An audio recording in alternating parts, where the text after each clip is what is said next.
Guys உங்களுக்கு ஒண்ணு சொல்லட்டா? நேத்து நான் ஆண்ட்ரியா மேம் கிட்ட அவார்ட் வாங்கினேன். இந்த மெடல ஆண்ட்ரியா மேம் கிட்ட வாங்கும்போது எனக்கு அவ்ளோ இதா இருந்துச்சு. லைஃப்ல மறக்க முடியாத ஒரு சம்பவம். நிதானமா இல்ல, நீ கால் தலையில படலைங்கிற மாதிரி அவ்ளோ பதட்டமா இருந்தேன். நேச்சுரல்ஸ் கண்டக்ட் பண்ண இன்ஃப்ளூயன்சர் வீடியோ கான்டெஸ்ட்ல வந்துட்டு நான் பார்ட்டிசிபேட் பண்ணியிருந்தேன். அதில் நான் வந்துட்டு செகண்ட் ரன்னரப்பா வந்தேன். கொஞ்சம் கூட நான் எக்ஸ்பெக்ட் பண்ணவே இல்லை. நான் பாட்டுக்கு ஒரு ஓரமா உட்காந்து வேடிக்கை பார்த்துட்டு இருந்தேன். ஒரு ஃபர்ஸ்ட் டைம் எக்ஸ்பீரியன்ஸா இருந்துச்சு. இன்ஃப்ளூயன்சர் கான்டெஸ்ட்ல வந்துட்டு பார்ட்டிசிபேட் பண்ணி ப்ரைஸ் வாங்குறோம். செகண்ட் ரன்னரப்போ எதுவோ பட் ஒரு மெடல் வாங்கிட்டோமே, அவங்க போட்டு விட்டு வாங்கினோம். அது ஃபர்ஸ்ட் டைம்ங்கிறது எனக்கு ஒரு பெரிய விஷயமா இருந்துச்சு. அவங்க கொடுத்த ஸ்பீக்கர்ல தான் இப்போ உங்கள்ட்ட நான் பேசிட்டும் இருக்கேன்.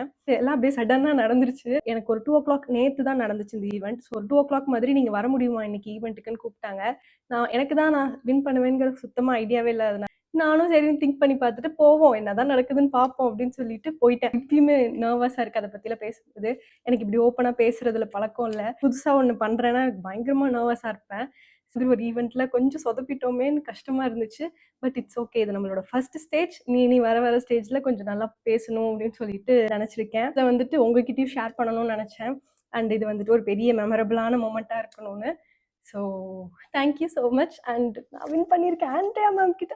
அதுவும் ஆண்ட்ரியா மேம் கிட்ட ப்ரைஸ் வாங்கினதெல்லாம் வந்துட்டு ஒரு மாதிரி பெரிய விஷயமா தான் ஃபீல் ஆகுது. Thank you so much Naturals and Cini Ulagam for this beautiful opportunity. லைஃப்பில் வந்துட்டு பெருசாக எதையுமே நான் பார்த்தது கிடையாது. நான் ஒரு பெரிய ஆவரேஜ் ஸ்டூடெண்ட் தான். ஸோ கிளாஸ்லேயும் ஒரு நல்ல மார்க்ஸ் எடுத்து ஒரு நல்ல அப்ரிஷியேஷன் வாங்கினேன் கிடையாது. ஸோ அந்த மாதிரி என் லைஃப்பில் பெருசாக எதுவுமே நடந்ததில்லை. எல்லாமே நான் என்ன நினைக்கிறேனோ அப்படியே ஆப்போசிட்டாக தான் நடக்கும். ஒரு அச்சீவ்மெண்ட் கூட இது வரைக்கும் நான் பார்த்ததில்ல. ஸோ அப்படி ஒரு பர்சனுக்கு இது ஒரு பெரிய அச்சீவ்மெண்ட்டாக நான் ஃபீல் பண்ணுறேன். இது ஃபர்ஸ்ட்டாக இருக்கட்டும், இதுக்கு மேலே இன்னும் நான் நிறையா அச்சீவ் பண்ணணும் அப்படின்னு சொல்லிட்டு நினச்சிக்கிறேன், மேனிஃபெஸ்ட் பண்ணிக்கிறேன். அண்ட் வந்துட்டு இது ஒரு பெரிய விஷயம். சீரியஸாக எனக்கு இந்த ஒரு மெடல் கொடுத்தாங்க. இன்ஃப்ளூயன்சர் வீடியோ கான்டெஸ்ட்னு சொல்லிட்டு செகண்ட் ரன்னர் அப்னு போட்டு. ஸோ இந்த மாதிரி ஒரு மெடல் போட்டு விட்டாங்க. அண்ட் நமக்கு உள்ளே போனோடனே இந்த மாதிரி சினி உலகமோட கெஸ்ட் அப்படின்னு சொல்லிட்டு ஒரு ஐடி கார்டும் கொடுத்தாங்க. அண்ட் ஒரு குட்டி ஹேம்பர் கொடுத்துருந்தாங்க நேச்சுரல் சைட்லேருந்து.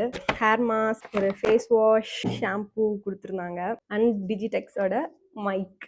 நான் வீடியோ எடுக்க சொல்லிட்டு போயிருந்த வீடியோகிராஃபர் கூட, நீங்கள் என்னங்க போனீங்க, பேசிட்டீங்க, வந்துட்டீங்க, கொஞ்சம் நிற்கணுங்க, நின்று ஃபோட்டோ எடுக்கணுங்க அப்படின்னாரு. எனக்கு தெரியலைங்க. எனக்கு வந்துட்டு இதான் ஃபர்ஸ்ட் டைம் நான் அந்த மாதிரி ஸ்டேஜில் ஏறுறது. அதுவும் இவ்வளோ பேருக்கு முன்னாடி நிற்கும் போது எவ்வளோ பதட்டமாக இருக்கும். நான் மாதிரி ஃபயர்லாம் வந்துச்சு. அதுக்கப்புறம் நான் நிற்கணுமா போகணுமான்னு எனக்கு தெரியல. நான் பாட்டுக்கு நடந்து வந்துட்டேன். ஸோ இப்படிதான் இருந்துச்சு இந்த ஈவெண்ட். Thank you so much. எல்லாத்துக்கும் ரொம்ப தேங்க்ஸ். தேங்க்யூ. பாய்.